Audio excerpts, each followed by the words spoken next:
Okay, good morning. So nandito tayo ulit ngayon sa Piña Avenue. Ito yung mga short ride natin. Ayan, si Kuya George. Kaya white ko yan man dyan, Kuya George. Ayan. Muna tayo! Ayan, saka si Tatay. So nandito tayo actually, interview lang ng konti kung ilang kung ilang taon na silang nagpa-bike. Si Tatay muna. Tay, kamusta? Kamusta yung pagbabike nyo? Ayos lang. So ilang taon na kayo nagbabike? So 20 years na. Wow. So ang tagal na, so ang dami nyo na pong experience. Oo, marami na ako napuntahan na medyo maganda rin, malalayong lugar. So ano po yung pinakamalayong napuntahan nyo? Pangasinan.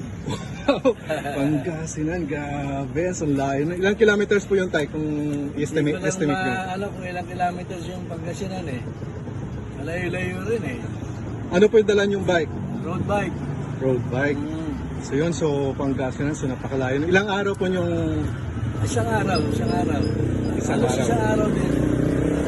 Balikan po ba yun o... Hindi. Ano yun?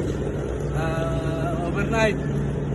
Kaya lang yung mga kasama ko, dumiretso na ng Baguio. Ayan. Oo, may dala ako. So ito sa mga batikan na Basta bikers, si Tatay Boy. Ayun.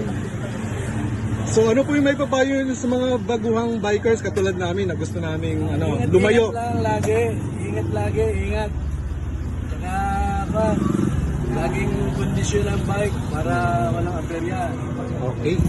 So actually si Tatay, merong road bike na nakita ko lagi, nakasama ko na to sa pag-bike si Tatay Boy. Ayan, pero yung gamit niya ngayon, mga relax ride lang.